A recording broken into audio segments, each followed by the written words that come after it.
Ladies and gentlemen, boys and girls, and all the people that's out there, this is another episode of the Real Gato Show. Let's go ahead and make some noise. Oh, I didn't realize, We're live and direct to the audience. Yeah. All of the audience that's here, that's not in the studio, hello. Wow. And we have a very, very special guest. Wow, where could I begin? My uncle. Let's start there. Start with family. Family first. Yeah. You have an extensive resume. We want to get into that. You have an extensive life. You're a father. You're an uncle. You're a brother. A mentor. Somebody near and dear to my heart. Very special to me. Someone who's actually inspired me with production, getting into music, getting into film, getting into anything with a audio or a visual signal. A businessman, right? In business, Yes. Right, with your nephew, and Yes. You've done a host of projects that we'll talk about. Ladies and gentlemen, my Uncle Larry, but better known professionally as Larry the Carmine. Thank you so much for being on the show. I'm truly honored to be honored by you and my family. Yes. In any shape, way, or form. Yes. I have a lot of uncles. I mentioned some of my uncles. I mentioned my Uncle Charlie, rest in peace. I mentioned my Uncle Mitch a couple episodes back. And this is my first time. Oh, rest in peace as well to my Uncle Mitch. This is my first time actually doing a podcast with one of my uncles. I did a podcast with my dad, and that episode will never be aired because he was crying. some things are for the archive of the family. Yeah. That one was definitely it. He called me like 3 days later. He's like, "Look, bro, I don't think we should drop that one." I'm like, "Pop, what's the problem?" He's like, "Look, man, I'll do too much crying on there." I'm like, "Pop, what's the matter? You're gonna check your gangster card? Like, really at 74? They're gonna check it?" Yeah. So they can't give you one. Yeah. So it was one of those things where I was like, "All right, bet." But this episode's coming out. Oh. By the way, this one is coming out for sure. But it's very special to me to do this episode because this podcast is to use all of the tools that we were blessed with to make an impact. Your mother, my grandmother, of course, and your father, my grandfather, of course, definitely broke the mold in a lot of different ways. And then the generation where you guys next, and then finally, me, my cousins, and so forth and so on, the next generation, and we have kids. So it's very important that we have these types of conversations documented, right? And this is family record. Yeah. You know what I mean? So, and this is a big deal. Larry, Uncle Larry, I want the people to get your story, where you're from, and we're going to segue into what you've done professionally, so forth and so on. So take it away. Well, I guess for me, my background has sustained me to have a career and mentor and pass on. I learned early from my parents, Ralph and Louise de Carmine. They got together when they got married in 1958, 1959. Interracial marriages weren't accepted. They weren't the norm. So they had to break many of the taboos. And my father's family actually dropped him. Everybody except really his niece, because he married outside of his race. But he married because he was attracted to this Louise. Yeah.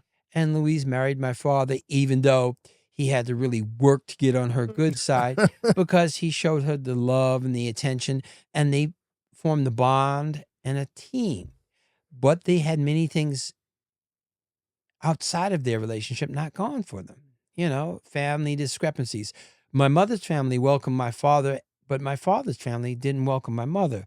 So to start with that challenge and to be married to 50 years, to 40 years, to live with those differences and challenges up initially, they don't build relationships like that. There's too easy for people to get out. Yeah. And their relationship only ended when my father passed away. And that is a level of commitment. That is a level of independence. That's a level that I learned. And I didn't realize at the time that I learned it. I just thought it was normal for my parents to love each other for who they are. Right. I didn't see color. People would say, "Oh, are you black? Are you white?" I would say, "Yeah, I'm beige or I'm gray," or on the check boxes in the little form, I'd have to check both. Yeah. Because there weren't terms like biracial. Yeah. It was 2 boxes. Yeah. And then they got fancy and put a 3rd box and it said other. Then they put other Latin American, American Indian, and Eskimo. That was kind of the other. Yeah. But some people saw things in that hard black and white, like piano keys. My family saw it as chords, varieties, textures, and flavors. And I think that exposure to me gave me a level of acceptance, but also a level of independency. And my father was a visual artist. My mother was a visual artist. I went to school for arts. And it was a matter, their influence, that they kept it open in discovery. They never said you had to be this or you're this. They never called me anything. Right. You know, and that's kind of that open-mindedness, that kind of beauty, I think, gave me the encouragement and the support to try a lot of opportunities. Right. I think that's where it really comes from. You know, it's interesting that you mentioned that, and I want to kind of go into stories that my father used to tell me. He used to say, "Man, your Uncle Larry was one of the coolest guys around. You know, your Uncle Ralph, he was a nut. He was kind of crazy, you know." But he said, man, they had, you know, the drum sets, and they had the bass guitar and the guitar. He was like, you know, my dad, you know how my dad is. Oh, yeah, They was like the Jackson 5. Yeah. With the afros and light skin. That's how. Yeah. And then, but he said something that was interesting. He said, you know, me as a kid, or me as a guy coming in, he was like, you know, my childhood was very poverty stricken. So, you know, I wanted to ask you, like, with that dynamic of interracial marriage, was there poverty involved with that? Because I can imagine, you know, denial of opportunities. Obviously, racism was going on back during that time. So did you guys grow up in the sense where there was like poverty? Did you see that? Did you feel that? Looking back on it, were we a wealthy family? No. Were we middle class family and below middle class? Yeah. And I wouldn't call it poverty. Do we have everything? No. But we were given what we were given. Right. And you only know you're poor when you see somebody that has so much more means than you. There's a scale. But we were never broke. You know, we weren't on the street. We weren't hungry. You know, we went to Catholic school. That was an expense, and we were exposed to other kids, other cultures, and other religions. And I remember for one summer camp, my mother put my brother and I into a music program right off of Sutter Avenue, and that introduced me to guitar and music, things like that. So exposure made up for whatever was a financial loss, a culture exposure. I mean, you can get culturally be rich. We were culturally rich, to be honest with you. Did we have hundreds of thousands of dollars? Did we buy new cars? Did we live in an extravagant place? No. Did we want for cultural? No. We exposed to museums, music, just culturally, just things there. Right. And with that sense of seeing how much beauty there was in the world of art, I didn't feel like economically, you know, I know I didn't have all the money I thought of, but I never thought in terms of the world as far as monies. We had rich experiences, rich experiential life. Right. So I couldn't feel, you know. And now during that time, what was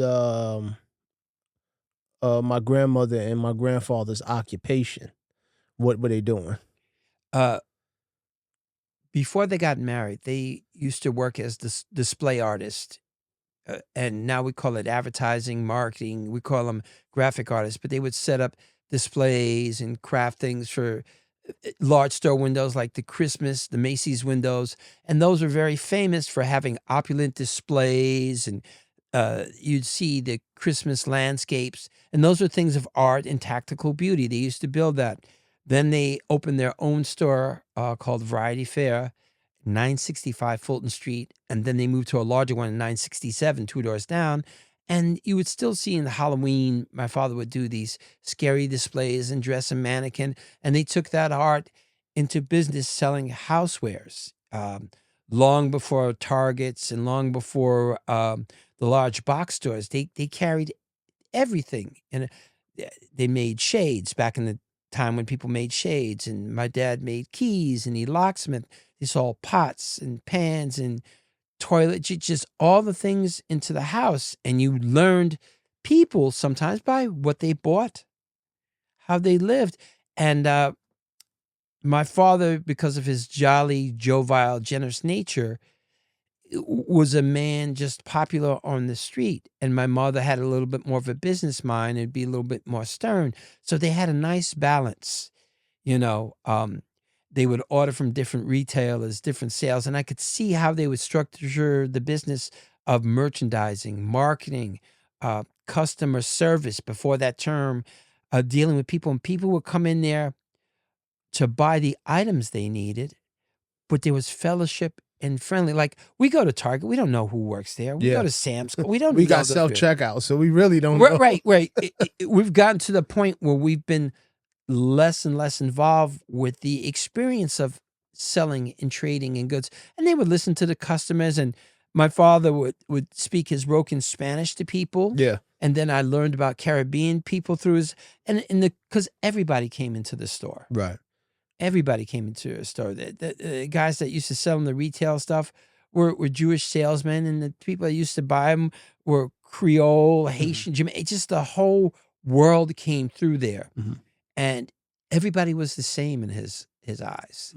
You know, there was always a greeting, a smile. And I catch myself to this day using those same responses. You know, oh, isn't it wonderful? Or my favorite one is, something happens. Here's your change, sir. How exciting. I would just say that because it was a joy and excitement to have a human exchange. We buy stuff online. There is no human exchange. We go right to commerce. But he had camaraderie and commerce. And that's a lost art. That is a lost art. You know, that's interesting. So I wanted to touch on two things, but we're going to splinter them off. My first question would be entrepreneurship, right? Because I didn't really understand like the history until I started to live life a little bit and started to understand that a lot of the character traits and things of that nature not only came from my mother and my father, but my grandmother and my grandfather. As entrepreneurs during that time, did they have any struggles financially, business-wise? What was that like? And then what did that do for you in terms of seeing your worldview with business, money, and then ultimately your career? Well, again, the entrepreneurship had culturalism tied to it. Right. Because my mom and dad were, I didn't realize at that time, but of different backgrounds and different cultures, but they came together. So the partnership aspect, my mother's handling of business and my father's handling of business was very different perspective, but they came together. My father was much more generous, would give stuff away, and my mother was much more conservative and cautious and would hold on to things. But there was a balance of serving people and serving yourself. They would, of course, they'd had to maintain the business, the merchandising, cover the expenses, but they could do that with a sense of generosity and love. Their business was not based on strictly profiteering and greed, but it was a cultural response business too.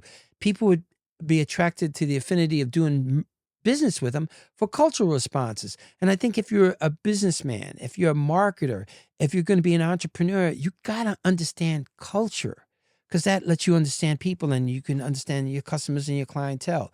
You can't be isolated from them. Our current entrepreneurship is, there's a guy in Amazon makes trillions of dollars, and he doesn't track my needs. He can't. Right. But somebody should say, was that satisfactory? How was your shopping experience? And we do this through secondary markets. My parents did it to eye contact. Right. Handshakes. Handshakes. They knew the customers by name. I grew up in that store. The customers knew who I was, my brother and my sister, because we were the kids in the store. Right. we were part of the store, like some of the merchandise was Yeah, there. yeah, You know yeah. what I mean? And Yeah. we stocked the shelves. People would kiss us and know us, and we would be part of the cultural experience. We put stuff in the bag. We knew the bag. You know, you just learned. And as a child, sometimes you want to emulate. You want to emulate what your mom and especially when they had positive rapport. I would say 90%, 99% of the interactions were positive. Mm. He was a known entity, Variety Fair, mom, they were a known entity. And then when we moved to Queens, mom started her business, and that just carried over. Right, They're right. just merchandising the store and going to the wholesalers, and that just carried over. So now, question. You were put into the musician class and you picked up the guitar. I want you to give me the timeline from when you picked up to the guitar to your career, and how did that transition? What was the whole Uh, path in regards to that? I didn't pick it. My mom said, "Okay, you need to occupy your time," and she Right, sent us to a summer camp. right. And we bought a $40 guitar. My brother bought a $40 bass, and we bought like a $20 amp, and that was a big investment. And I got exposed to the instrument, being in an ensemble, and a little bit of training to every day. And I can trace back my love for the instrument and my love of music to that experience. Mhm. Then as I got older, 13 and 14, I would acquire my own and play guitar and study it. Uh, I don't say I was very good, Yeah, but I was a diligent study. right. I learned some music theory. I had experiences in college in music theory, playing in an ensemble. Matter of fact, I went to a high school called Art and Design, Right. and my music teacher, Mr. Shine, we had a guitar class, but I was a little bit of a rebel in the class, and myself and my friend Leo, 13 and 14, we weren't disciplined enough to follow his class, but he knew we enjoyed music. He said, "You guys just work in the practice room." Mm-hmm. So we explored songs, chord versing's, learning how to play stuff. We spent hours just having a creative session. Right. It was not product, it was process based. Learn how the instrument, learn how to do. And then eventually 14 and 15, we, you know, made the local neighborhood bands back in Mhm. Queens. Everyone had a basement and a basement band. Right. And then later in the later 70s and 80s, it became basement DJs and early to the rap process. But we had drum sets. We had exposed to instruments because we had a platform and a place. Right. And we drove my mom crazy with the drums and the bop, but she knew Yeah. we were home, we were safe, and we were growing. So there's no FL Studio on the laptop with headphones. You had to hit the drums for real. We had done sessions where we had an 8-channel multi-track going through a PV board Ooh. with a snake going upstairs, and we worked with a guy named Andre DeBorg, Uh-huh. who has since won Grammys and recorded stuff. My friend Magic Mendez, who I just saw on Facebook, he's been the music director for, oh my God, The Whispers for years, and I just saw him, and a lot of it's just blossomed into careers, some lifelong, Yeah. and some teenage. I wanna connect the dots. So we went from local band.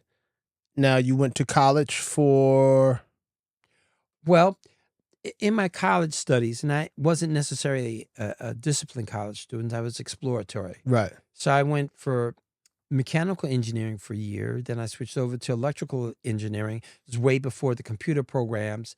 And I got involved in the design, build, and the electronics and circuits. And then that led me to working in a hardware store where my dad managed. Mm-hmm. And one day someone came in with an audio piece that he needed a quick repair. And I understood what the piece was. Mm-hmm. Tony Pinelli was his name. And Mhm. he had a home studio on the West Side, and I came there and I was very familiar with it. And then a year later, I was working in a place called Celestial Sounds, which is a recording studio, Right. 919 Second Avenue, which the building isn't there anymore. Right. But I came in as just an assistant. I couldn't say intern. Right. Paid assistant, and my first couple tasks was to work with Chuck Ange, who I'm still friends with. doing the maintenance of soldering, cables, Right. wiring, Right. from the guts out. Right. Right. Then Right. I learned the process of signal flow, preamps, Right. recording, and then uh, Maury Brown, who had Mighty M Productions, who signed writers like Kashif and Paul Lawrence Jones and other writers that went on to have extensive musical histories. We would work on the studio, and then we would technically assist, and I would co-engineer. I'd assistant engineer, Right. and I'd co-engineer. And because of my familiarity with the process, I got involved in a lot of records. Okay.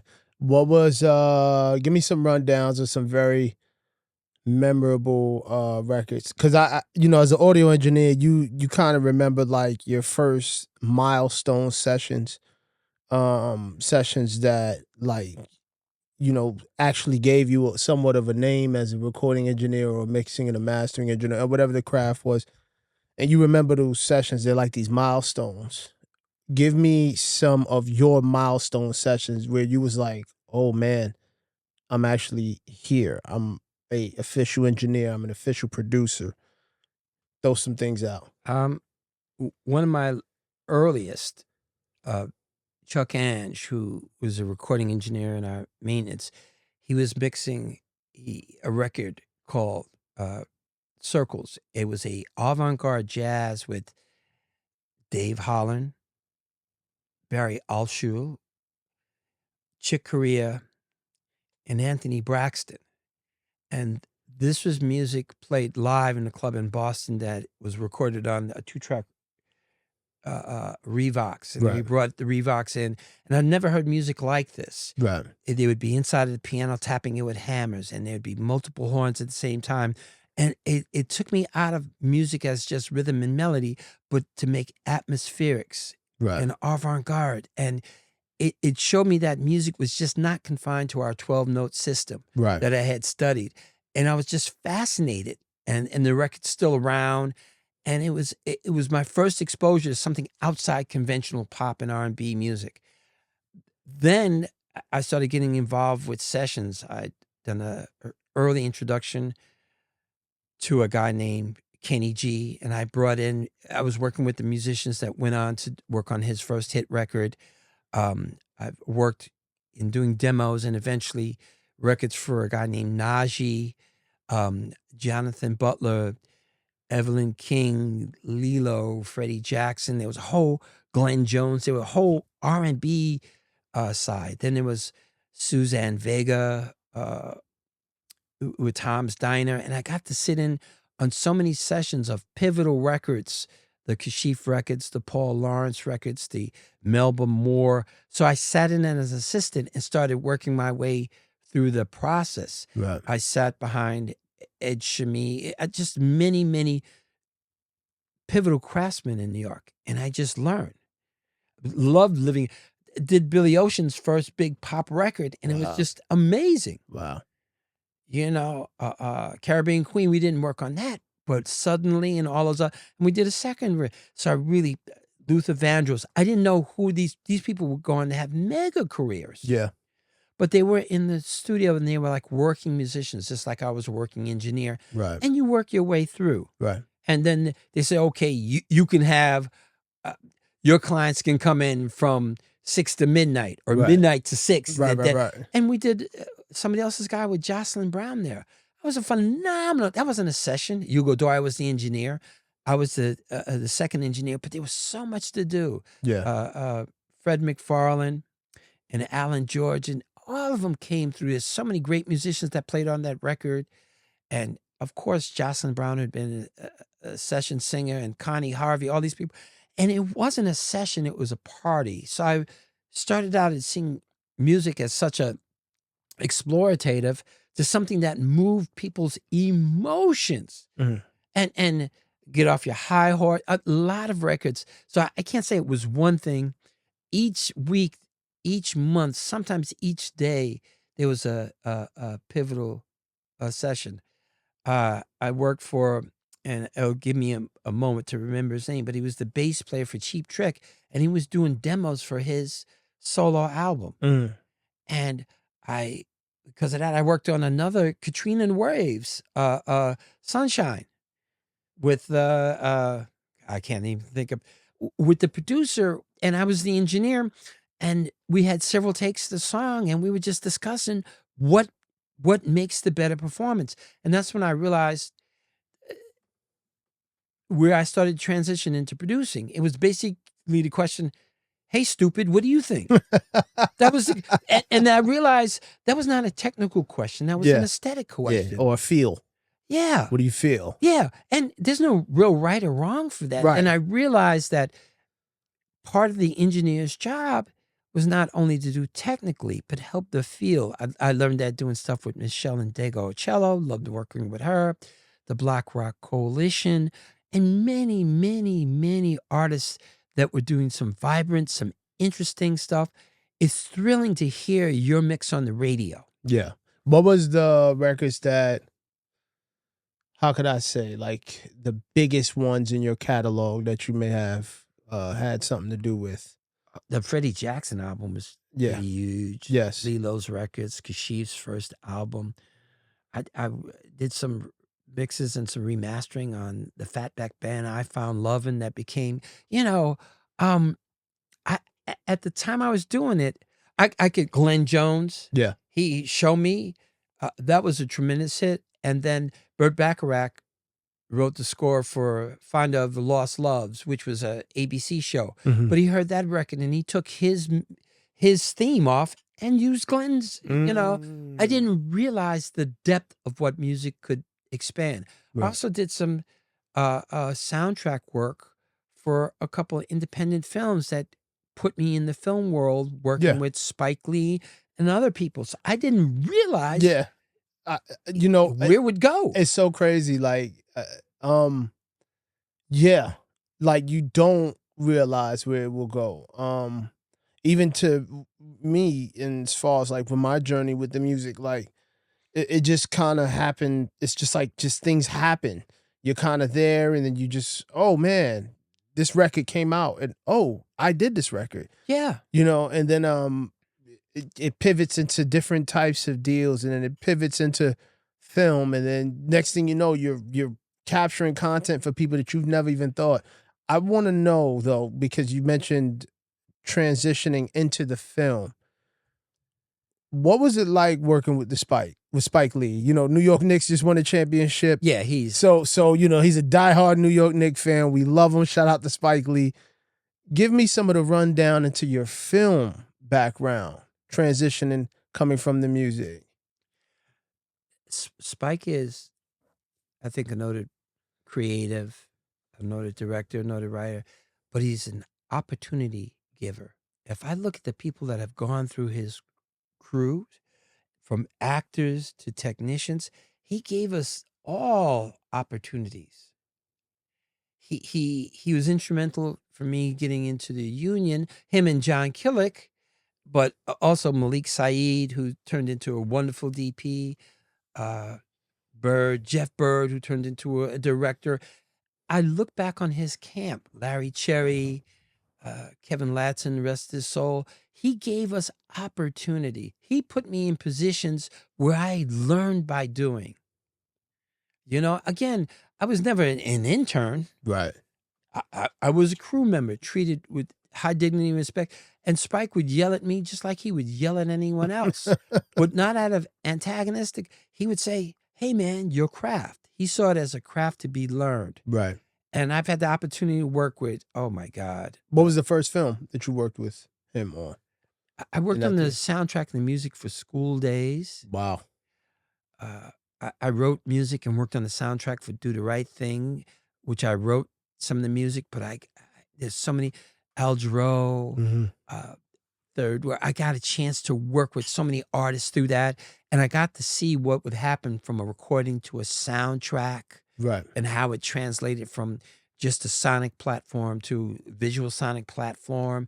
And then I started working in Crooklyn and, oh my God, More Better Blues. I worked on the soundtrack with that. And in the studio, I'm recording Branford's band, RCA Recording. Brilliant musicians, Kenny Kirkland, Branford, Jeff Train Watts, world-class jazz musicians.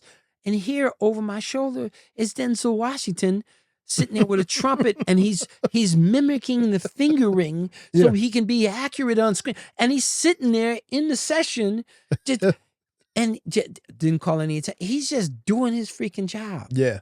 Just being exposed for him to be a better actor, he had to get the cultural exposure. And he actually trained with the jazz guys. And you look at the film, and Jeff Train Watts is in the band, the real drummer, because he was perfect to be that drummer. They didn't have to. So seeing how the reality of what's real as an artist permeates into the storytelling, and Spike does that. A lot of the stuff in his films is him. Yeah. Crooklyn is his story. Yeah, his story. He's sometimes people complain that he interjects himself in the film, but I didn't understand that he is part of the artistry. Yeah. He's also an artist. Yeah. You know what I mean? And also a businessman and a technician and opportunity. I had no business technically being on those sets. Yeah. But he gave me opportunity, and it was through my tenacity, my learning, and then the crew would just, hey, I'm doing another project. I would just get hired. Yeah. And that spent off into a career. You worked on the Malcolm X film, correct? Yes. What was your role, and what was that trip like going to Africa? Was that going to Africa your second time, first time? First time, but Malcolm X, because of this, it's funny, when I heard the movie was coming up, I had read the Alex Haley book. Yeah. Which is the film is based on. There's a book by Bruce Perry that is even more of a personal perspective. And in Bruce's film, he talks to his teachers. And so I understood who the man was. And in the Malcolm story, he's so transitional. He started as a street thug, and he went on to do illegal things. It's really his transformational story. But I learned so much about the craft. It was 16 weeks of film school. On the first day of the shoot was the biggest day on set. We had period traffic going down there. I met a guy named Ted Churchill who came down on a Steadicam. And that big opening shot we shot the first day, and I learned so much about hair, makeup, wardrobe, crafting, film. It was film school, and every day you learned more than just my sound team. My job was cable puller, cable wrangler, sound utility. Sometimes they call them recordists, because you were most sound crews are a mixer who's in charge of the crew that makes decisions about what mics and how to record. Then you have the boom operator, that's mic placement, executive. Then you have a third that is the arms and legs of that. You do everything from attach mics to fill out time cards to work with script and to mark off, to see what kind of camera angles. So I learned lenses, camera angle, camera move, so much. And then the film was so big, we broke off into second unit. Yeah. And they would say, here's your 4.2 Nagra, here's your boom, because we got to shoot this. And second unit shot all the stuff that had secondary characters. And I remember doing it. They put us in a van. Yeah. And Barry Allen, who was the editor, Spike's editor, was also the second unit director. And we were the camera guy, and we were all the newbies. And I boomed some stuff. Then I saw it on screen, and I thought that was miraculous. I remember seeing the person do it live, and then I watched the daily. I went to dailies every day I could, because Spike was amazing. He'd be the first one on set. He would leave a little early, but you get there at dailies, and they'd have dinner dailies, and you'd see the DPs, the editor, and I would sit there in the back, and he would discuss shots and tools and techniques and what we got right. It was film school. And he would yell at, Floyd, you're focused. You soft on that shot. And Floyd would be back. He would call us out not to be antagonistic. Improve. Do better. Work on your craft. And Leander Siles, who was the assistant editor, we'd have the comment. Even I talked to the projectionist. One day we did a 2-camera shoot, and they missunk. They put Denzel's lines to Warren Beatty, and we're watching it going back and forth. And now I realized, you got to sync up, you got to label. There was so many tactile things that I learned. Right. And I had taken filmmaking. I went to art and design, taking filmmaking class, but this was deep film school. Yeah. Ernest Dickerson, A.J. Fielder. I'd learned what DPs, Malik Saeed, the style, the light. We shot on clockers, we shot with reversal stock. Right. There's no mistake. It's either exposed or unexposed within the same 6 feet. Yeah. You could be in the dark and you could be blown out. And we shot over 1 million feet of test film. The Kodak execs would come to our dailies and take notes about cross-processing, but there was so much to learn. Yeah. And to this day, I still retain so much of it. And when I teach in tools, technique, it really affected me as a filmmaker, storyteller, and even engineering and creating music for that. Right. Incredible experiences. And now, so we finish working with Spike. I have a question. If Spike called you today, what would be your response? Dedicated and loyal. He gave me so many opportunities. No one would even know my name. But because through him, we had finished one picture, and at the wrap party, I guess it was the Clockers wrap party, because I had a Clockers hat on. Yeah. And there's a photo of us, and we took the photo, and he's holding me. And right after the photo, he says, "All right, be available in 6 weeks. I want you for my next film." We had the wrap party. He would shoot, watch dailies, Yeah. go home and write. Yeah. Wow. He would go home and write. Wow. He would be writing scripts. Wow. He'd Never be stop. working on it. Oh my God. I went to one session and we were mixing, I can't remember what film.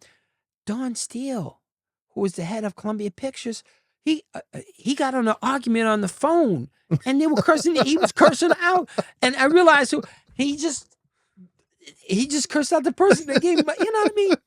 But that's what you learn. We were shooting Malcolm X in Newark, and Mayor Sharp James wanted to get on set and take a publicity platform. Sharp James was losing his political power in Newark. Spike said no. Sharp James came up with his contingent as photographer. Spike went back into prison, didn't get off set. And it was all this. I knew, and it was a Friday because we had steak and lobster on Friday. Spike didn't invite him in. He didn't even leave his chair. He was not going to let this mayor to use opportunity, use his name to get in public. Spike was conscious. Right. He was unconscious, conscious. Yes, I would work for him tomorrow. Now, he would still chew me out. You know, but, damn. And I've seen him grow, but he's one of the people that was he gave me opportunity to be successful, and he gave me opportunity to fail. Yeah. Which, so if I do something wrong or something bad, I'm not afraid of that. Yeah. Yeah. I've already failed at the highest level. So that's small, but not fail. It's really grow. Yeah. Grow. Now, after Spike, right after that season, was there any other directors that you worked with to that level of caliber? Because I mean, Spike is obviously like very high caliber. Was that all? I've worked not on Malcolm X was a $40 million movie. Should have been 80 for his vision. But I've had the opportunity to work with a lot of people that come from. I worked with the script supervisor Sherry Carpenter on her film. Matter of fact, I met Michelle Ndego-Ocello through Sherry, and brilliant writer, brilliant people. It was just maybe not people as noted, but people just as brilliant. Right. Malik Saeed has gone on to have Jeff Bird has gone on. Malcolm's brother. First off, his brother's a photographer, and his oh God, forgive me. The It's other all right. Lee, he shot the Best Man series. He shot a lot. Great writer. He was writing. He was an intern there. He didn't pay him to be there. I've seen him learn. I saw his career go. So Spike is film school. You're damn right. Film guerrilla school. I've seen so many setups. I've done so much with a microphone, learned how to do, exposed to just a 4.2 mono Nagra to the highest end where we're doing stereo recordings. I learned all the practical and tactical craft. On Malcolm X, I did everything. Everything that I did, speech playback. He would give those speeches. And then when we turned the camera around to shoot the crowds, he wasn't doing the speeches. I would hit the thing and I'd turn that on and people would react to the playback of it. I get to see Denzel in his underwear. Yeah. We were miking people up and they sent me to his trailer to mic him up. And I didn't care who the guy was. Yeah. I needed to hang the mic on him. And, what's up, brother? How you doing, D? And we do the thing, talking, shove it in his pants. You said, all right, let me check you in. And then you move on because you were just working and in the cycle. Right. He was in the cycle. So now, question. During the time of film, during like this time, did you have kids? Did you have Evan and Elliot, or This Evan? this was before Evan and Elliot that? Because it would have been impossible to be a Right. father Right. in this career because I was still growing. I was Right. nurturing myself. How old were you during that time? Late 20s. Wow. early So you 30s. were still young. Yeah, Sheesh. I on other than the interns, as far as crew, I was definitely always the kid, the younger person on the set. Right. One reason, and not because of my age, because I was a newbie. Right. I mean, I was a newbie for 5 movies. Yeah. I stopped being in the movie. He got game. I was still a little bit of a newbie.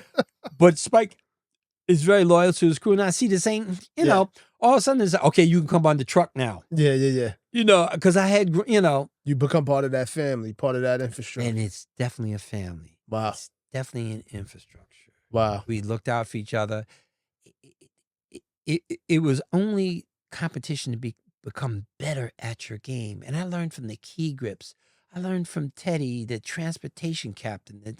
I don't know what I learned what these people do. And I could see it on a big scale. And I brought some of that sensibility to some of the smaller and medium scales that always adherence to quality, not convenience. Right. So now you become a father at what age? Evan's 31. I'm 36, 35, 32. Okay.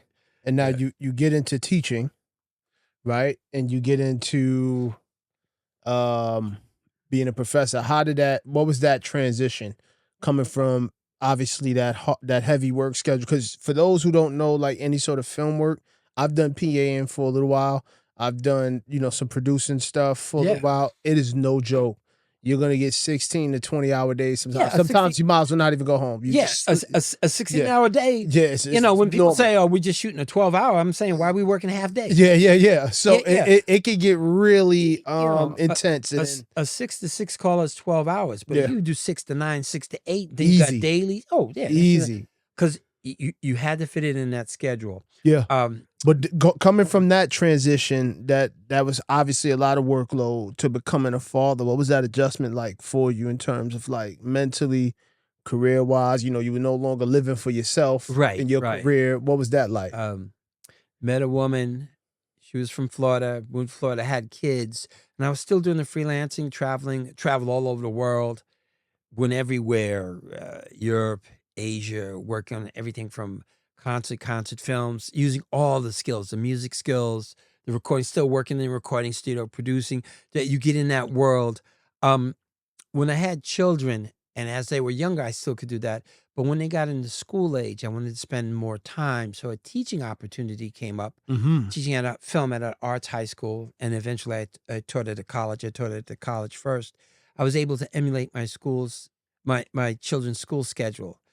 Drop them off at 8, pick them up at 3, because I would teach 8 to 3. So I had that time with them, and that was truly a blessing. And I was still working over the summer, had opportunities.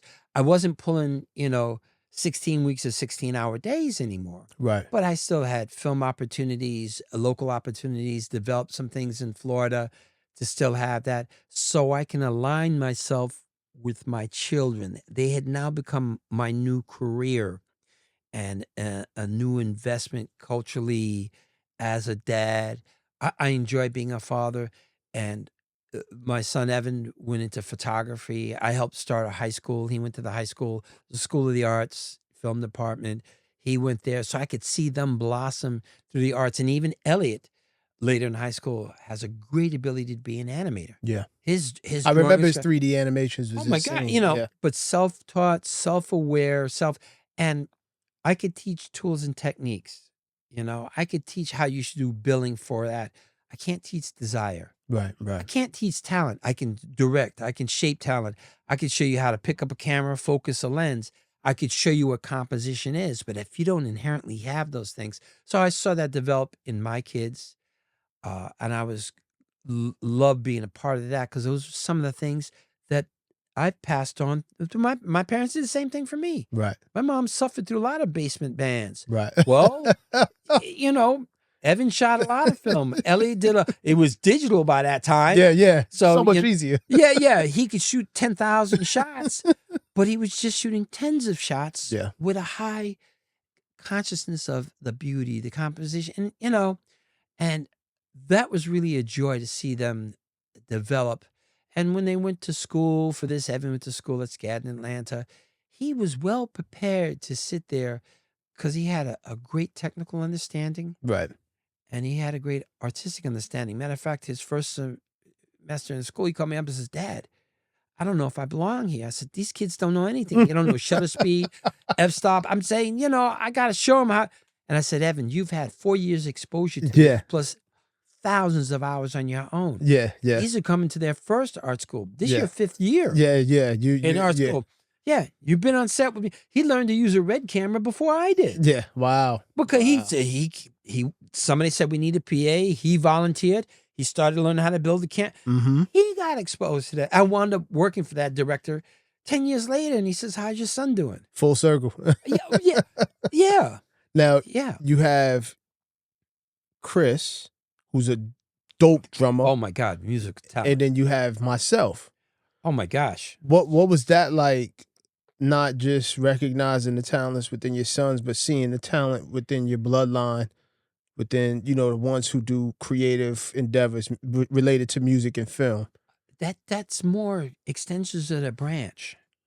I got a call. I got a call from a couple friends, and Bill White. "Yo, does your son play drums? Because I work with a guy named Krista Carmine. Isn't that your last name?" I said, "That's my nephew." Then I got another call.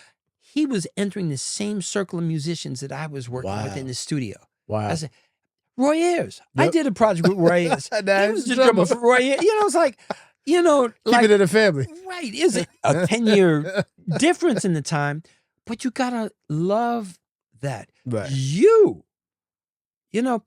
When I started talking to you about engineering, you were telling me about, parallel compression and these techniques I didn't learn well into my many of the years. And you're talking, I feel like I'm talking to an old school professional. Whether you got a tape machine back there. But I think it's the intellectual and artistic curiosity. It's the drive. You can't teach it. Yeah. You have put in so many more hours behind it. Oh, yeah. Chris has played from sessions and I'd still get calls from these guys. Yeah. And hey, your nephew's on a gig with me, you know what I mean? And and that's like a circle. Right. The community is small, but your reputation. Nobody called me and showed up that he was high or drunk to a session. I don't see you cutting dope on your car. Right. It's clean. Right. It's for the arts. It's out of quality and not convenience. It's a higher level calling. Right. And I think I got that from my parents. I try to instill that to my kids.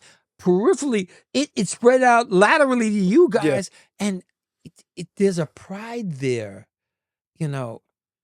with my nephews and my nieces, and they're creative, but they're also creative intellectuals. Right. Their curiosity. Craftsmen and craftswomen. Craftsmen. Yes. High level of craftsmanship. Yeah. To the point they're artisans and artistry. And I say I'm a craftsman first and an artist second. Yes, I have lots of artistic elements to me. But technically, you can put me in anything and, you give me a tuba, I'll get you something out of it. Yeah. And I just have one final question. And this is a question that I plan on asking Mom when we get to Atlanta and we do our episode. Family business. Obviously, and I don't need to get into it too much, but you've done business with your family. We've done projects, film projects, we shot Benny's video together. I never forget your I hand love, still made the yeah, cameo. yeah. I wasn't carrying that. You guys were working at Ronin. Yeah, the studio stuff and just all kinds of ventures and stuff like that. What does family business mean to you? What does this moment mean to you? You're sitting across with your nephew doing a podcast, in the studio. It's a high level to me. I mean, family can be the worst and the best because there's love and trust already inherently there, and there's such a high level for disappointment. But in my family, I have the highest level of respect for you, how you conduct your business, how you raise your children, how you have your relationships, because that is reflective to how you in business. You're not a snake at home. You're not a snake here. You treat everyone with love and respect. Uh, uh, uh, Fred is like that. It's quality over convenience, and I've seen that thousands of times. And I don't have to say, yeah, man, that's kind of sloppy. That's kind of a dick move, or why you never. I learn from you tools and techniques, but you have the highest level. My sister's like that, integrity. You are like that, integrity. You are growing, knowledge, open and receptive, and you listen. Sometimes as family, of course, there's the love and the trust, and that's hard because the betrayal is harder. But Yeah. man, I would trust you guys with anything.